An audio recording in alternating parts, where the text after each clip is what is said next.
Assalamualaikum warahmatullahi wabarakatuh. Saya dari kelompok 7 akan membahas makalah saya yang berjudul Analisis Pengambilan Keputusan Jangka Pendek Produsen Aspek. Baiklah, sebelum saya melangkah ke materi saya akan memperkenalkan nama saya Khairul Fitri Adi dan rekan saya bernama Hilda Safutri. Baiklah, langsung saya akan membahas materi yang pertama, pengertian Tactical Decision Making. Tactical decision making atau pengambilan keputusan taktis biasanya juga disebut keputusan jangka pendek yang merupakan pemilihan alternatif dan harus segera dilakukan atau keputusan yang bersifat jangka pendek. Tactical decision making juga merupakan pengambilan keputusan yang berskala kecil. Yang kedua, model pengambilan keputusan decision model approach. Yang pertama, identifikasi atau definisikan permasalahan yang dihadapi perusahaan. Yang kedua, identifikasi alternatif penyelesaian. Yang ketiga, identifikasi biaya dan manfaat setiap alternatif. Keempat, pengumpulan biaya relevan setiap alternatif yang ada. Kelima, pertimbangan faktor-faktor kualitatif. Yang ketiga, jenis pengambilan keputusan jangka pendek.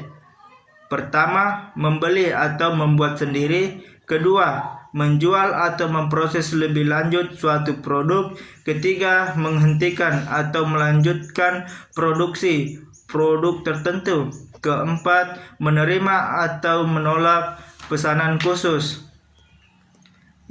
Yang keempat, analisis pengambilan keputusan. Keputusan rutin yaitu keputusan manajemen yang terjadi secara berulang-ulang dengan kondisi yang sama. Keputusan demikian biasanya dibuat secara terpola dengan kondisi jika maka iftin. Keputusan rutin juga dapat dilakukan oleh manajer terkait atau yang berkompeten pada unit kerja tertentu.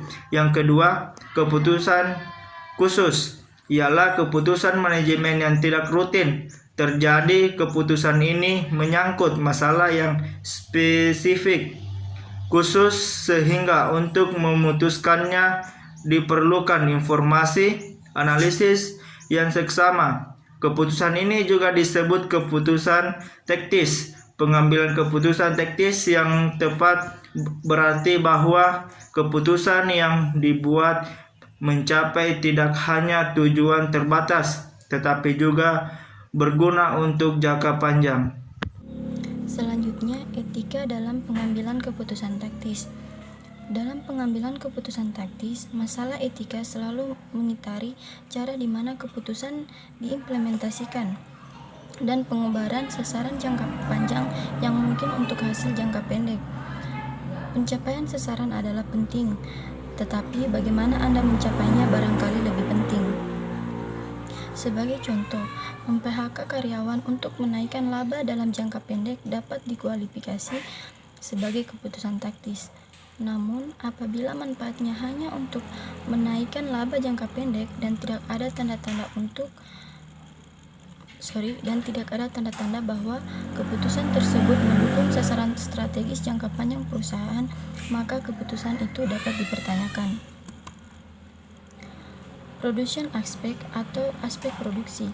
Yang pertama, pengertian production aspek. Aspek produksi merupakan perencanaan produk yang akan diproduksi. Pada aspek pemasaran telah dirumuskan jenis produk yang akan dihasilkan harus sesuai dengan potensi diri yang dimiliki. Tentunya produk tersebut memiliki potensi atau prospek pasar yang memadai. Mengenai karakteristik, produk yang akan dihasilkan memberi kemudahan dalam menyusun kebutuhan bahan, tenaga kerja, mesin atau peralatan, lokasi produksi, dan biaya yang dibutuhkan dalam proses produksi. Dengan gambaran produk ini juga akan mempermudah dalam menetapkan sistem produksi yang akan diterapkan dalam menghasilkan produk yang dimaksud. Yang kedua, pengambilan keputusan dalam kebutuhan proses aspek produksi. Yang pertama, bahan baku. Dalam pemilihan bahan baku yang akan digunakan setidaknya memenuhi syarat. Kualitasnya baik, mudah diperoleh, mudah diolah, dan harga relatif murah. Yang kedua, tenaga kerja terdiri atas dua, yaitu tenaga kerja upahan dan tenaga kerja keluarga.